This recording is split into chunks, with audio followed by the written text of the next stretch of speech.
Pai do Senhor, meus queridos, sejam bem-vindos mais uma vez ao nosso podcast EBD em Síntese. Nesta feita, a lição de número 4 da classe juvenis, você já sabe, temos nosso programa todas as semanas para você, professor, aluno, como um canal enriquecedor para a sua vida, para a sua aula. E desta feita estaremos estudando sobre amor próprio, amar como a ti mesmo. O texto base está em Levítico, capítulo 19, versículo 18, que diz: Não te vingarás, nem guardarás iras contra os filhos do teu povo, mas amarás o teu próximo como a ti mesmo. Eu sou o Senhor.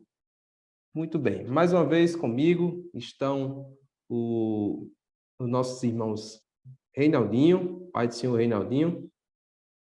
Pai do Senhor, meus irmãos. Muito bem. E a nossa irmã Milka Saldanha, pai do Senhor Milka, seja bem-vinda. A paz do Senhor. Muito bem. Queridos, uma lição bastante importante. Estamos nesse trimestre estudando sobre o amor e desta feita, pegando aqui um trecho do versículo bastante conhecido, sobre amar como a ti mesmo. E aí eu queria que a nossa irmã Milka já falasse a sua palavra introdutória a respeito dessa lição. Você que já deu uma olhada na revista, viu que é uma lição bastante rica, com bastante conteúdo, bastante informação. Certamente será uma aula muito abençoadora. Amém. Mais uma vez a paz do Senhor, você professor, você pai, mãe, até mesmo aluno, né, que esteja com a gente assistindo mais esse episódio. Então, a nossa lição desse domingo, ela vai tratar sobre o amor próprio. E é bem interessante porque é uma temática não muito falada às vezes em nossas igrejas, mas que ela é necessária, e na fase da adolescência principalmente, porque eles estão começando a construir a sua identidade própria. Então, isso vai mexer com seus sentimentos, com a sua relação com o outro e com sua relação consigo próprio. Então, vai ser uma aula bem diferente e bem especial e acredito que inovadora na temática. A lição, por si só, já é inovadora, não tenho lembranças de nenhuma outra falando sobre o amor em 13 lições e sobre amor próprio menos ainda. Então, vamos aproveitar.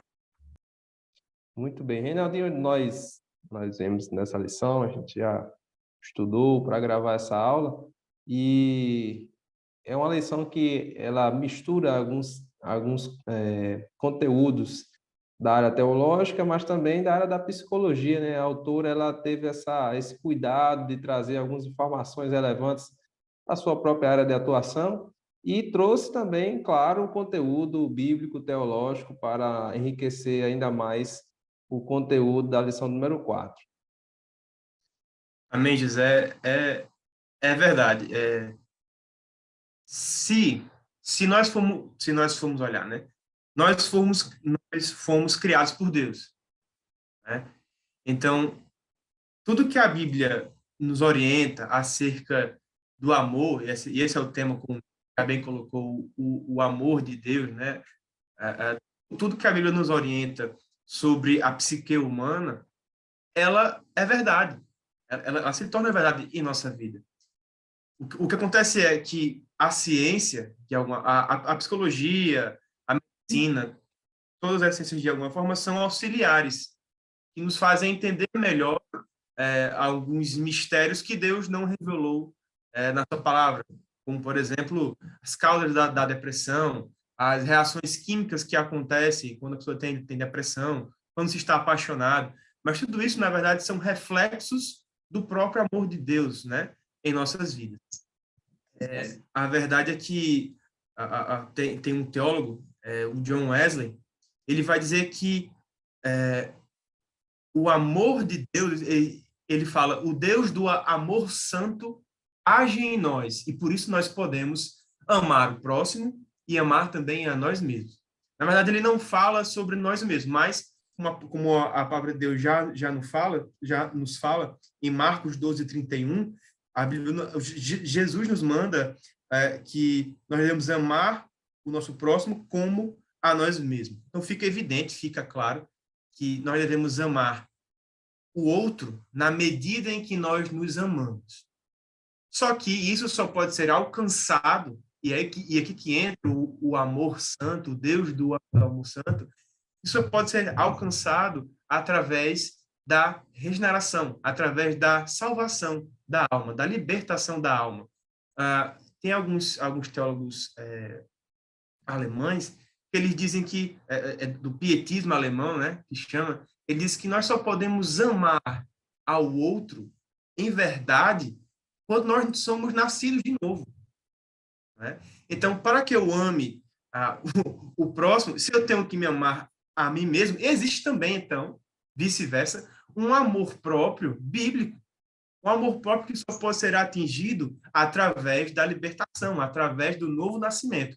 E é isso que a irmã Thaís nos mostra aqui nessa lição, com muita maestria, de que os padrões bíblicos para a autoestima, né, que é o termo da psicologia mais adequado, a autoestima, ela deve ter fundamentos em Cristo, fundamento na palavra de Deus. E por isso que essa lição é tão importante para desmistificar alguma possível contradição, né, que possa haver nos conceitos dos nossos alunos. Muito bem. E uma definição que a lição nos traz desse amor próprio é justamente esse sentimento de dignidade, estima ou respeito que cada um tem por si mesmo. Eu achei interessante uma pergunta que a comentarista trouxe, que é assim, como é possível amar e cuidar do próximo, Milka, se não amo e nem cuido de mim mesmo?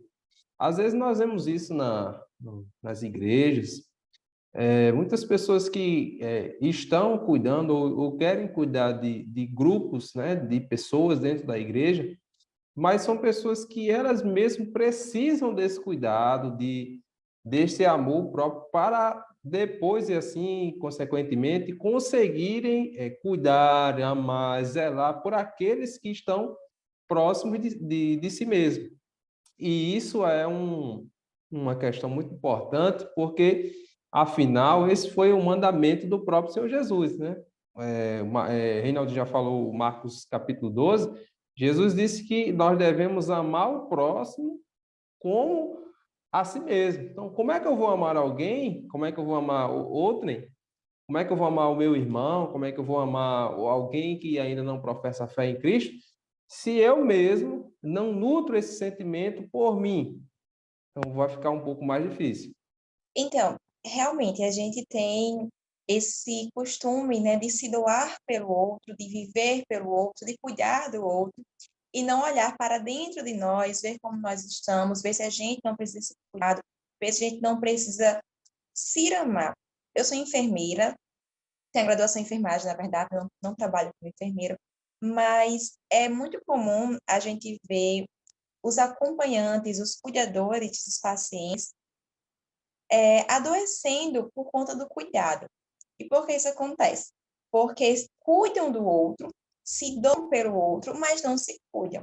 E aí entra aquela questão: como é que você cuida de alguém que está doente se você está doente? E aí, o que é que isso tem a ver com amor próprio? Como é que você vai doar amor para o outro se você não se ama? O texto bíblico diz amar ao próximo como a si mesmo. Então, você vai oferecer ao outro aquilo que você tem, aquilo que você tem cuidado em você. Se a gente vê lá no Sermão do Monte, Jesus vai dizendo, olha, você vai fazer para o outro não apenas aquilo que você não quer que façam a você, mas aquilo que você quer que os outros façam a você. E isso é diferente. Se eu É a não regra quero... de ouro A gente... positiva, né? Oi? É a regra de ouro no sentido positivo, que às vezes as pessoas usam no Isso. sentido negativo, né? Não faça o que não queiram que faça não queiram que não façam com você, mas Jesus fala no sentido positivo, faça o que você quer que Isso. os outros façam contigo, né? Exatamente. Só que aí, para você querer, você tem que querer que façam bem para você. Chega um ponto de quando você não se cuida, você não se ama, que você não consegue nem mesmo se reconhecer no espelho e nem ao menos desejar coisas boas a você mesmo. Você não consegue se cuidar. Você não consegue se amar. Então, como é que você vai amar o próximo? A gente tem que entender que o amor, ele nas nossas relações, ele parte do princípio da existência de Deus. Então, primeiro a gente tem que entender que para amar a mim e amar ao próximo, eu preciso amar a Deus. E isso é um dos motivos do primeiro primeiro mandamento ser amar a Deus. Um dos, né? Deus, ele é o centro do universo, ele é o centro das relações. Ele é soberano. Todo relacionamento parte de Deus. Então, eu preciso primeiro me relacionar com Deus para poder depois me relacionar comigo e conseguir me relacionar com o próximo da forma correta.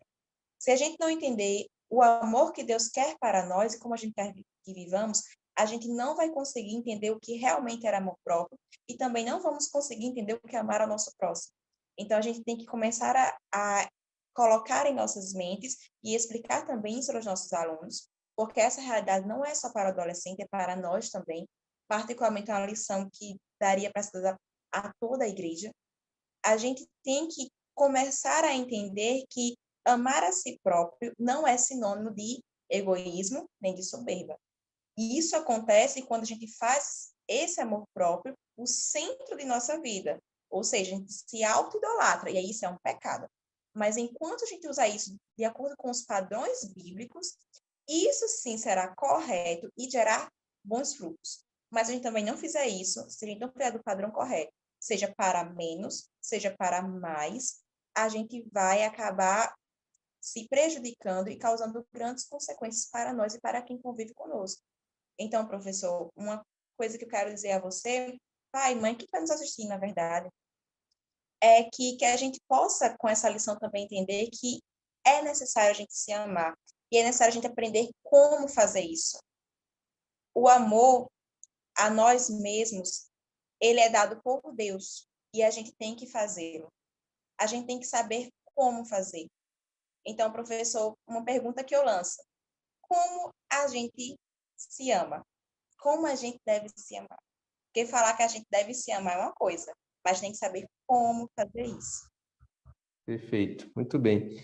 Interessante porque a Bíblia diz, né? Se você não ama seu irmão, você não pode dizer que você está vendo, né? Você não pode dizer que ama a Deus a quem você não viu. Então, é uma cadeia de acontecimentos, né? Nós amamos a Deus, amamos a nós mesmos, mas esse amor a Deus é demonstrado justamente pelo amor que nós temos ao nosso próximo. E a medida que nós temos de amar ao próximo é justamente a medida de amor que nós temos por nós mesmos. Então, você vê que é um relacionamento que ele funciona no sentido horizontal, vertical, e é uma cadeia de coisas que nós precisamos atentar, né? Nós não podemos só amar a si mesmo, porque a gente se torna narcisista, um orgulhoso, egoísta, e nós também não podemos ser hipócritas. Não, eu amo o meu irmão, eu amo a Deus, mas como é que você está se relacionando com o seu próximo? Ou será que você só quer as coisas para você mesmo? Então, você é um egoísta, né? Você não demonstra nenhum tipo de sentimento de amor bíblico, genuíno, verdadeiro, se você está cometendo esses equívocos. E dentro dessa questão, a respeito do amor próprio, nós temos a questão da autoestima, né? Que é essa definição de demonstração de confiança, né? Em seus atos, em seus julgamentos. É claro que nós vamos ver no decorrer dessa lição os cuidados que nós devemos ter, né? De evitar os extremos. Mas é importante, e aqui a lição traz muito isso, essa construção que acontece em nossa vida, da nossa educação, da nossa família, bem como também da vivência que nós vamos ter em sociedade, que vão colaborar com essa construção da autoestima, Reinaldinho. E evitar, sobretudo, como cristão e como ser humano, os extremos. Exatamente. E aí surge, nesse contexto, uma pergunta de cunho teológico, né? Que é se o amor próprio tem espaço na vida cristã. Será que é possível, por exemplo, você conciliar Atos 20 e 24, que vai dizer que não tenho a minha vida por preciosa? Porque nós temos a noção, o conceito do ser humano é muito importante neste ponto. Veja, por exemplo, os católicos, né? Alguns católicos, não todos, eles têm uma noção que o ser humano é bom. Ele em si, ele é bom. Então, é muito fácil você ter amor próprio por uma coisa que é boa. É mais fácil, né? Eles dizem que o ser humano é aquela Santa Teresa, né? Ela vai escrever um livro chamado Castelo Interior. Ela vai dizer que o ser humano é um castelo e o ser humano, quando ele vai entrando nesse castelo, ele vai descobrindo que Deus mora no centro. Não é mais o conceito bíblico, realmente, o que nós temos é que o homem é mau. Como é que eu posso amar uma pessoa que é assim? Não é? E aí a gente tem esse esquema aqui. Porque ele nos ajuda, em primeiro lugar, a conciliar essa ideia de não tenho em nada a minha vida por preciosa, contanto que eu cumpra com alegria a minha carreira, e a ideia de Marcos 12, que diz que nós temos que amar o próximo como a nós mesmos. Não há uma contradição, desde que haja uma soberania do amor de Deus. E veja, não é que você vai criar uma lista, né? Não é que você vai criar uma hierarquia de amor, né? Primeiro é Deus, depois é minha família, depois é a igreja, depois é meus amigos, depois é meu trabalho, depois é não sei o quê. Não. Deus não está nos pedindo para criar uma lista dessa onde ele está no primeiro lugar, no pódio. Não. Deus nos pede para que deixe que ele tome as estribeiras dos nossos amores. A ideia é que Deus seja o centro, né? E aí, através de Deus no centro, tudo vai ser nutrido. Não vai faltar atenção para sua família, para sua saúde física, sua saúde espiritual. Aqui eu botei devocional, mas é a saúde espiritual aqui. A igreja, tempo para lazer, você vai ter tempo para tudo. Para tudo. Todas as suas áreas da sua vida vão estar bem nutridas de amor. E não é o seu amor, é o amor de Deus. E o amor próprio não foge a essa regra. Isso, que só se pode amar a si mesmo de forma bíblica quando você nasce de novo, quando você é regenerado. E aqui que está o ponto, eu acho que esse é o ponto de equilíbrio. É o ponto de Deus. Se você botar Deus no centro da sua vida, se você esquece essa ideia de você fazer essa listazinha e você deixa que eu organize Deus. Eu vou botar aqui o primeiro lugar, depois pode deixar comigo. Não. Deixa com Deus. É melhor, porque você vai ter tempo para tudo, você vai saber, Deus vai lhe dar graça e inteligência para você se organizar e saber dispor de todo o seu tempo, de todo o seu amor de forma diversa. Vai ter amor até para o seu bichinho de estimação, vai sobrar para ele também tempo, para sua família, para você mesmo. Né? E eu acho que, como você já falou, né? O excesso de autoestima, ele é muito perigoso, e a baixa autoestima também é muito perigosa. Por isso que Deus tem que estar no meio, porque ele vai saber equilibrar bem o nosso amor próprio. É nesse gancho que você deixou que eu queria... Milka vai falar? Pode falar. Então, é a questão do equilíbrio, o provérbio já fala, né? Que a gente necessita de equilíbrio. E a gente necessita dele. E por mais que pareça contraditório, como o Renan falou, a questão de não ter a nossa vida como preciosa, com relação a amar a si próprio, mas vamos entender. O texto diz que a gente não deve ter nossa vida como preciosa porque a gente entrega ela a Deus. Então, o que Deus quiser fazer com ela, nós iremos aceitar. E, no final das contas, isso é um ato de amor próprio, porque a gente está entregando nossa vida àquele que tudo faz, àquele que tem os melhores caminhos, e mesmo que esse caminho leve a uma morte, como os mártires, por exemplo, mas eles viveram uma vida que agradava a Deus. E que vida melhor é essa? Uma vida que agrade a daquele Deus que cuida, que é o Deus que provê, que é o Deus que dá saúde, que é o Deus que ressuscita. Então, na verdade, não é contraditório, é você entregar a sua vida àquele que é o dono dela e aquele que vai cuidar de você, e é o mesmo Deus que diz, olha, se você estiver cansado, estiver sobrecarregado, venha para mim que meu fardo é leve, meu jugo é suave. Então, é uma forma de cuidado. E aí, lembrando da pergunta, se tem espaço na vida cristã, tem que ter.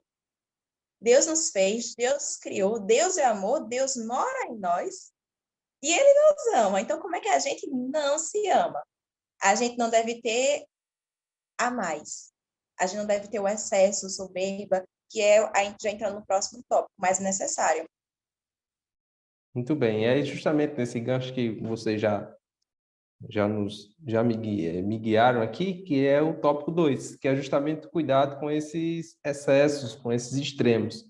E a lição traz justamente a autoestima em excesso e a baixa estima em excesso. E nesse primeiro subtópico, ele traz algumas características que são autossuficiência, hipersegurança, narcisismo, egoísmo, intolerância e orgulho. São características bem frequentes, são sintomas na nossa sociedade pós-moderna, principalmente na juventude, onde a gente às vezes acha que sabe tudo, que a gente não precisa de conselho de ninguém. E esse é um perigo que nós corremos quando temos essa autoconfiança em excesso, né? De não assumir os nossos erros, porque se eu sei, se eu tenho conhecimento, e como é que eu nunca erro? Eu faço tudo certo, é alguém que erra, mas eu não. E a gente termina com aquela velha síndrome de Adão, né? Não, não foi eu não, foi ela, foi fulano, né? Foi a mulher que tu me deste. E o ser humano caminha justamente nisso. Eu estava me lembrando, antes de passar para Reinaldinho, de uma igreja que tinha uma autoconfiança, a igreja de Sardes. Quando a gente olha, por exemplo, para a história da cidade de Sardes, nós vemos que era uma cidade que ficava no alto, e aqueles cidadãos ficaram tão confiantes que ninguém iria chegar ali, que eles simplesmente abandonaram ali a segurança. Não, ninguém vai chegar até nós, vamos deixar esse aqui, a gente já está muito seguro. E aquela cidade depois foi completamente destruída. E é tanto que a igreja foi um reflexo disso, porque o texto diz, né, que tem nomes que vives e estás morto. Então, essa autoconfiança em excesso, ela leva à destruição. Até como diz o sábio Salomão, né? A soberba precede a ruína. É verdade. Os homens odeiam a Bíblia, e aqui eu trouxe uma frase de um pastor. Ele diz que os homens têm odiado a Bíblia não porque ela acha contradições, não porque acham contradições nela, mas sim porque ela contradiz o que o homem pensa de si mesmo.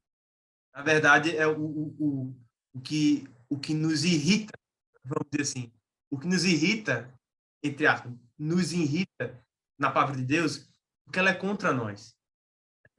E a maior prova de amor próprio que você pode ter é realmente se entregar, reconhecer a sua insuficiência. Né? Quando nós reconhecemos nossa insuficiência em Cristo, porque não basta só você achar que é suficiente. Porque pessoas o tempo todo se acham insuficientes, se acham menosprezadas, se encontram deprimidas por sentimentos suicidas, né? Tudo isso. Mas não basta só esse sentimento de constrangimento, de arrependimento, de reconhecimento da sua incapacidade. Também é necessário que se tenha a confiança em Cristo, que se reconheça Cristo como seu Salvador. Você está certíssimo, José. A comentarista aqui está certíssima. Pessoas autossuficientes, pessoas hiperseguras, não precisam do Evangelho de Cristo. A maior prova que você pode ter na sua vida, na nossa vida, na minha vida, é reconhecer que eu nada sou. Né? Não é baixa autoestima. Eu não estou falando aqui que você tem que se menosprezar. Não, não é isso não. Mas é porque diante do sacrifício de Cristo, diante da palavra de Jesus, diante dos evangelhos, não tem como eu não me sentir dessa forma. Agora, depois que você recebe o amor de Cristo, depois que você recebe o novo nascimento, é impossível que você não se ame. É impossível que você não tenha o amor de Deus em si próprio. É impossível. Porque, veja, isso a gente com certeza conhece alguém que é muito crente. Aquela pessoa que sempre ora, que sempre está lendo a palavra. Essas pessoas que fazem isso verdadeiramente têm um semblante feliz. Né? Aqueles irmãos mais velhos que já passaram aquele tempo na caminhada, né? Sempre vêm com um sorriso no rosto, sempre vêm felizes. Por quê? Porque são primeiro felizes consigo mesmo. Eles sim reconheceram que eles amam a si mesmo de forma bíblica e por isso amam o próximo como a si mesmo, né? Fazem, como José disse, fazem para os outros como que para si. Isso é como é como se você fosse montar um prato de almoço para você e você dá para o outro, né? Fiz como fosse para mim, pegue, é seu. Uma abnegação. E esse é o primeiro caminho, né, para a salvação do homem, é reconhecer e nada somos. Reconhecer, é como o Zaqueu fez, né? Olha, eu fiz, eu errei. E se eu tenho feito isso mesmo, eu vou devolver até mais. E através desse passo que nós damos, aí Jesus disse, hoje veio salvação a esta casa, né? Este também é filho de Abraão. A partir do reconhecimento dele como homem, não do jovem rico, né? Do amor às riquezas que a gente tratou em outras lições, daquele amor, aquela idolatria que ele tinha pelos bens que impediram ele de seguir Jesus. Mil. Isso. E eu quero fazer uma ressalva, porque quando a gente fala de essa autoestima elevada, a gente acaba achando que a gente não deve reconhecer as nossas qualidades. A gente falou um pouco tempo antes sobre a questão do equilíbrio. O equilíbrio é necessário.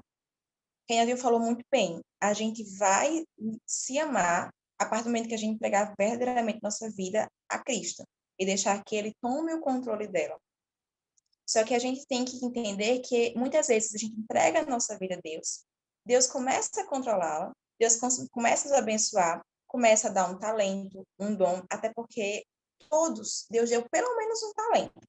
Eu gosto de frisar isso muito quando a gente fala para adolescentes e jovens, porque às vezes eles se acham que não tem utilidade, né? Não sabem fazer nada. Só Sou que, na verdade, pregador, sou pelo menos cantor. uma coisa. Só é pregador, cantor, né? O resto não, Só Não sei fazer aquecedor de banco. é, exatamente. Eles acham que não sabe fazer nada se não for alguma coisa de destaque. Só que cada um sabe fazer alguma coisa. Qual é o problema? É que a gente vive numa cultura, até mesmo uma cultura dentro da nossa igreja, de que a gente não deve reconhecer aquilo que é qualidade. Porque isso vai ser soberba. Porque isso está sendo sinal de que a gente está assim e vai descendo. E não é por aí. Uma coisa que Deus tem trabalhado comigo já há alguns anos é justamente essa questão. O que acontece? Deus nos dá um talento, por mais simples que seja. Vamos supor que você sabe lavar uma louça muito bem. Rápido e bem. Não é para qualquer um. Você pega uma pilha de louça depois do almoço, uma família, para lavar rápido e bem, demora. Mas tem gente que lava numa facilidade e sempre foi assim. Você quer dizer que isso não é uma qualidade sua? É uma qualidade. É uma qualidade tão boa quanto aquele que prega, quanto aquele que canta. Se você é hospitaleiro, se você deseja sempre hospedar alguém na sua casa e quando essa pessoa vem, você faz de tudo para cuidá-la bem, é uma qualidade. Só que quando alguém pergunta a você, qual a sua qualidade? Muitas vezes não sabemos responder. E isso também está errado. Porque a nossa qualidade também foi dada por Deus. Quando a gente não reconhece ela, a gente também não está reconhecendo o que Deus faz em nossa vida. Por isso que eu disse que essa lição é uma lição que dava para toda a igreja. Porque além do adolescente que está construindo a sua identidade, também temos nós adultos que já construímos, mas também carregamos conosco traumas, processos que não deram certo. Então, a gente coloca isso em nós e a gente acaba não se permitindo vivenciar um pleno amor que Deus dá por nós. A gente acaba não reconhecendo aquilo que Deus faz em nossas vidas, por mais simples que seja. Isso gera muitas vezes ingratidão. Às vezes, Deus dá algo simples, mas esse simples foi dado por Ele. E nós devemos reconhecer que foi dado por Ele e usá-lo, porque Deus também não nos dá talentos, dons e habilidades para ficar guardado. A gente for lembrar da história daquele que recebeu os talentos, o que recebeu um talento guardou. E ele foi o que teve a pior consequência, porque todos os outros foram bem recebidos. Mas esse não foi, porque ele guardou. Ele foi chamado de preguiçoso. Mas todos nós temos talentos. Então, reconhecer que temos qualidades não é sinônimo de soberba. A soberba, o sim vai descer, ele vai ser quando você pega isso para dizer que você é melhor do que o outro, para dizer que você faz mais do que o outro. Você lava a louça muito bem. Eu sou o melhor de todos, ninguém lava igual a mim, não preciso de ninguém, não preciso de ajuda. Aí está o pecado, porque você está passando a ser o centro da sua vida. E isso vai trazer consequências. Vamos lembrar de Jezabel. A lição até atrás da Jezabel. Acho que Jezabel é o ícone da autoestima elevada.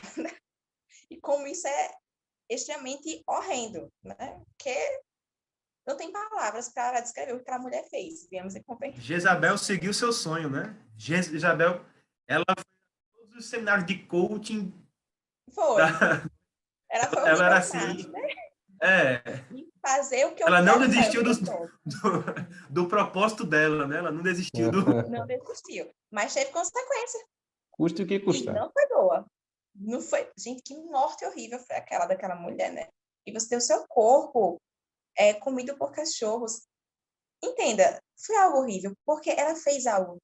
Quando a gente se coloca no centro e quer fazer tudo o que a gente quer, as consequências serão ruins porque estaremos pecando. E o que o Reinaldinho falou agora da questão do coaching, não estava nem pensando em falar nisso, mas é algo bem interessante. Cuidado, devemos ter cuidado. Tem alguns materiais que realmente nos ajudam, nos ensinam, mas tem muito material aí, disfarçado inclusive de pregação, que muitos adolescentes assistem porque acham bom, porque é motivacional, é bonito, tá certo. Eu vou uma receita de bolo, faço isso, eu vou chegar em tal lugar, vou só crescer, e não é bem assim, né? E isso vai impactar na autoestima do seu aluno mais para frente, e na sua também, na nossa, se a gente consumir esse material. Porque a gente tem até um box na lição para o professor, né, que o comentarista fala que a geração de agora, ela passou por muitas mudanças em relação às gerações passadas. E uma dessas mudanças foi mudança em relação ao padrão de como deve ser. Já sempre existiu um padrão que se cobra para que as pessoas sejam daquela forma. Agora, esse padrão é muito constante e muito volátil. Então, existe um padrão da Ásia que está vindo muito para cá e agora muita gente quer ser igual a esse padrão. Existe o padrão brasileiro, mas existe o padrão americano e tem que ser daquele jeito, tem que ser usar aquela roupa, aquele cabelo, aquele corpo. E isso, para quem está construindo identidade, é complicado, porque quem tem vai tender a se achar, em outras palavras, porque tem. E isso gera muitas vezes o bullying, por exemplo. E quem não tem, tende a ter a baixa autoestima e a gerar grandes problemas em si próprio para poder atingir aquele padrão. E isso ele perde o amor próprio, porque ele prefere sofrer uma consequência horrível para atingir aquilo. E a gente tem que ter muito cuidado com os nossos alunos quanto a isso. E é uma característica da juventude, né? Essa questão de você, às vezes, vender a sua alma, vamos dizer assim, para pertencer ao grupo, né? Para fazer parte daquela patota, daquele grupo. A juventude tem muito disso, né? Você abre mão dos seus conceitos, da sua personalidade para fazer parte daquele grupo. E, e, e às vezes o sentido de viver, o sentido de você existir, acaba sendo aquele grupo, aquelas pessoas, aquela filosofia de vida. Quando, na verdade, não deveria ser assim, né? Nós devemos ter a nossa característica, nós devemos saber quem somos, a nossa identidade como filhos de Deus, como filhos amados, como servos do Senhor, e ter isso como propósito de vida, de servir, de amar, de fazer a vontade de Deus. E quando nós vemos isso acontecer, por exemplo, jovens deixar de ser você mesmo para fazer parte daquele grupo, e às vezes você se decepciona e muita gente acaba sofrendo consequências terríveis, né? A vida ela tem um sentido. Existe um livro muito bom que se eu não me engano, é o Sentido, Em Busca de Sentido, do Viktor Frankl. Foi um médico que foi para o campo de concentração e ele dizia isso, né? A vida tem um sentido. Para nós cristãos, a vida tem um sentido, que é existir para viver, fazer a vontade de Deus e morar no céu. E nós precisamos ter isso para não incorrermos também no perigo da baixa estima, né? Que tem sido uma característica da nossa sociedade. A gente viu aí a campanha do Setembro Amarelo, vários depoimentos de pessoas que hoje vivem com depressão, pessoas que estão envergonhadas, com medo, e por isso que é importante a gente viver a palavra de Deus e procurar justamente evitar. É claro que são elementos, são coisas que estão muito presentes na sociedade, que são perigos que nos rodeiam, e nós precisamos estar atentos para não cairmos, né, nessas questões que a lição traz muito bem, de depressão, transtorno de ansiedade, principalmente na época que nós vivemos de uma pandemia e outras questões de incertezas que nós estamos vivendo, Reinaldinho, que nos trazem uma insegurança, mas nós precisamos, como filhos de Deus, como cristãos, saber em quem nós temos crido e confiado e saber que Ele tem cuidado de nós. A pessoa que vive em alta estima, né, em excesso de autoestima, ela vai viver cercada de pseudo-seguranças, né? Na verdade, o que ela tem é uma grande insegurança, tem uma grande deficiência em alguma coisa, né? Sempre aquela pessoa que se acha demais tem alguma coisa ali por trás. Na verdade, isso é vaidade, né? Isso é vaidade, e vaidade é uma palavra que vem do latim, quer dizer vazio. Uma pessoa que é vaidosa é uma pessoa que é vazia.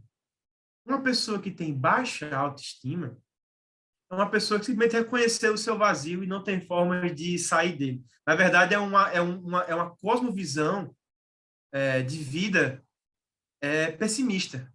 E que, se é pessimista, não é realista, né? Na verdade, nós temos, sim, nossas inseguranças, nossas fraquezas, e temos que nos gloriar. E em Cristo, nós podemos gloriar nelas, porque é quando estamos fracos, é aí que nós somos fortes, não é? E essa é a verdade. Quando a gente perceber algo em nós que, com sinceridade, não agrada o seu chefe, que não agrada a você mesmo, algo que você tenta fazer e não consegue, você queria ser mais inteligente, queria ser mais bonito, queria ser mais rápido, queria cozinhar melhor, lavar uma louça melhor, né? Mas você não consegue, conhece essa fraqueza em Cristo, né? Deus não precisa de você. A verdade é essa, né? Deus, para fazer os planos dele, ele não precisa da sua capacidade. Na verdade, José, é muito melhor. Eu acho que Deus trabalha muito mais com pessoas com baixa autoestima. As pessoas com baixa autoestima, Deus tem um favoritismo para as pessoas que se encontram perdidas em suas vidas. Porque é mais fácil, porque já é um passo a mais, né? A pessoa que é autoconfiante primeiro tem que cair. Primeiro Deus tem que derrubar do cavalo, né? Deixar cego por alguns dias, para depois retirar as escamas dos olhos. Primeiro a gente precisa reconhecer a nossa incapacidade. E as pessoas que estão com baixa autoestima, muitas vezes, ou com depressão, né? Muitas vezes manifestada na forma de depressão. Muitas vezes a baixa autoestima é representada em forma de raiva, né? De outras formas de ressentimento. De outras formas E às vezes até mesmo o bullying. Às vezes a pessoa que causa o bullying, ela está causando por conta de si próprio, porque ela não se sente uma pessoa importante, então ela quer ser e ela vai lá e causa. O bullying é interessante porque é bem da realidade, né? Bem atual, e que eles vivenciam isso na escola, às vezes na família, e segue pelo resto da vida, muitas vezes. Acho que foi você ou foi José que falou a formação de grupinhos, né? Quando a pessoa não encontra, por exemplo, tem uma baixa autoestima em casa, porque os pais ignoram ela, isso é muito complicado. Nunca devemos dizer para os nossos filhos ou para os nossos amigos, né? Você não presta, você não vale nada, esse menino é uma bênção, só dá trabalho. Não, você não pode fazer isso não, porque você está criando ali um ambiente de batalha, um ambiente que não é para ser dentro de casa, né? Então, é necessário ter essa visão. Por quê? Porque senão o aluno, e aqui no caso, né, na EBD, o aluno pode se sentir excluído. Por exemplo, ele chega na escola, vamos supor que um aluno da sua turma que sofre de depressão e ele passa a maior parte do tempo no computador, porque um dos primeiros indícios de depressão é você se afastar da sua família, se afastar do contato das pessoas. Vamos supor que ele se feche dentro do seu quarto e vai assistir desenho, sei lá, até mesmo pornografia. Na escola, ele vai encontrar um grupo que faz a mesma coisa. E ali ele vai se encontrar, entre aspas. Na EBD, professor, a gente tem uma ferramenta muito legal. Um instrumento de Deus você pode se tornar na hora da sua aula. Veja, nós falamos na primeira aula que essa equipe aqui gravou, da pedagogia do amor. Se vocês lembram, lá no começo, você tem que amar o seu aluno. Você tem que mostrar para ele, quando ele chegar na aula, que ele é bem-vindo, que ele pode se achegar, que ele pode falar, que ele pode... eu nas minhas aulas, eu tô começando a colocar os alunos para falarem, para que eles se sintam, olha, as pessoas do mundo, a gente não vê esses debates aí, os caras falando bem demais, eles rebatem na hora, falam na hora, tal. Nossos alunos têm que crescer, têm que descobrir os seus talentos, né? Então, na igreja é um bom lugar para que a gente comece a fomentar as habilidades que eles têm. E aí a gente vai, junto do Espírito Santo, ajudando nossos alunos, né, a crescer emocionalmente. Muito bem. Pode falar. Pode Não, falar. eu ia aproveitar o gancho para falar sobre o próximo tópico. Exato, pronto. Então, fica à vontade. Porque o que o Reinaldinho falou é justamente o início do próximo tópico, né? Porque a gente está falando do aluno com baixa autoestima, que se menospreza, que não vê qualidades em si, e ele tem qualidades, então você, professor, pode reforçar, não só de um, reforça todos os alunos, pontos positivos que eles têm, enfim, para dar um ânimo, para eles começarem a abrir os olhos e, poxa, eu tenho isso mesmo, eu sei fazer isso. É interessante. E a lição ela traz no tópico seguinte a questão dos cuidados conosco. Lembra que eu perguntei como a gente vai amar nós mesmos? Então, a gente tem que amar nós mesmos com atitudes que envolvem o nosso cuidado do corpo, da mente e do espírito. Mas por que isso é importante? Porque a comentarista tem que trazer isso. Porque senão a gente vai cair na baixa autoestima. E se a gente não fizer também os cuidados de forma adequada, a gente também pode recair em uma autoestima elevada. Porque a gente pode se achar que estou fazendo tudo, então estou excelente, e não é bem assim. A gente nunca vai chegar a esse patamar de pessoa excelente. Não aqui na Terra, né? A nossa vida é uma vida decaída por um pecado. Então, é necessário que a gente tenha o equilíbrio. Então, é necessário que a gente se cuide. Então, devemos ter cuidados com o nosso corpo. O nosso corpo é templo e morada do Espírito Santo. Quando a gente fala desse versículo, sempre tem uma pregação ou alguém que comenta: você gostaria de morar na casa bagunçada? Não, o Espírito Santo também não gostaria. Então, o nosso corpo é templo e morada do Espírito Santo internamente, ele mora dentro de nós, mas o externo é a aparência dessa casa, que deve ser cuidada. E deve ser cuidada porque também interfere no interno. Às vezes tem pessoas que estão extremamente mal-humoradas. Mas quando começa a fazer uma atividade física, por exemplo, uma caminhada, uma corrida, uma natação, qualquer coisa que seja, melhora o humor. Por quê? Porque a atividade física ela vai liberar ali serotonina. Ela vai melhorar no seu humor. E isso é cuidado consigo próprio, e isso é cuidado do tempo do Espírito Santo. Porque como é que o Espírito Santo mora em nós e a gente vive mal-humorado? Temos dias de mau humor, é fato, mas a gente pode melhorar isso. Então, cuidar do nosso corpo, ele influencia em como nós nos relacionamos com o outro e também como a nós mesmos. Depois de uma atividade física, por exemplo, para as meninas, mulheres, né, depois de passar aquele hidratante, aquele óleo, tomou aquele banho depois de um dia de trabalho, a pessoa chega exausta, toma aquele banho, veste uma roupa limpinha, se olha no espelho e, nossa, botou uma roupinha limpa, arrumadinha, os meninos botou aquele tênis, aquele relógio, dá um ânimo diferente. É bom para nós. A gente só não pode usar isso para dizer que somos melhores que os outros ou para sermos dependentes, do tipo, se no dia de eu tirar essa qualidade de vida, eu poder fazer isso, eu não vou conseguir ficar bem comigo mesmo. Isso é um problema, é dependência. Mas que enquanto a gente tem, nas condições que a gente tem, usar isso é cuidar do nosso corpo. É importante, sabe? E isso impacta no nosso na saúde mental, porque a gente vai melhorar como nós estamos. A nossa mente, ela não vai funcionar bem se ela está 100% trabalhando com problemas. Às vezes, a rotina é tão puxada, inclusive para o jovem, para o adolescente, porque tem aula de manhã, cursinho de tarde, à noite tem que fazer o esporte para a saúde, e quando chega em casa, faz de casa, vai dormir. E passa assim o dia todinho, todos os dias. É complicado, e às vezes a gente trabalha, estuda, tem as coisas da casa para fazer, então sempre no estresse, mente processando, não para. Ela precisa ter descanso. É necessário que a gente descanse, é necessário que a gente tenha um tempo para lazer.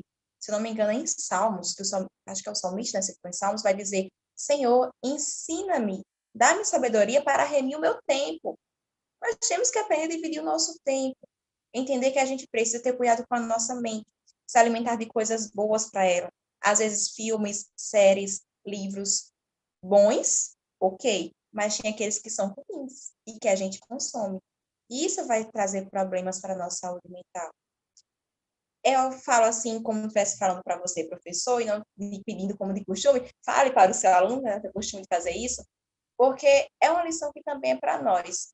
Às vezes o mundo, a rotina é tão pesada que a gente está tão sobrecarregado que a gente não consegue parar. E parece que parar é um crime. Que se você parar 15 minutos, 1 hora para se deitar, você não fez nada. E não é isto. Não, o ócio, ele não é improdutivo. Pelo contrário, o ócio é produtivo. A gente não pode ter a preguiça. Aí é outra história. A gente vai dar para provérbios. Vai ter que é preguiçoso. Mas o ócio é necessário. A gente precisa parar. A gente precisa também entender que se a gente tiver com problemas e precisa de ajuda, buscar ajuda profissional. Essa lição foi escrita por uma psicóloga, inclusive, né? A Thaís, ela é psicóloga. E traz uma sensibilidade muito grande para a gente. A psicologia, a psiquiatria também, ela está para nos ajudar. Então, cuidar da nossa saúde mental também é procurar este recurso que Deus disponibilizou para nós. E já partindo para o tópico final, o tópico 4, é claro que você, professor, vai ter, veja que são muitos assuntos que você pode tratar com o seu aluno dentro dessa mesma lição.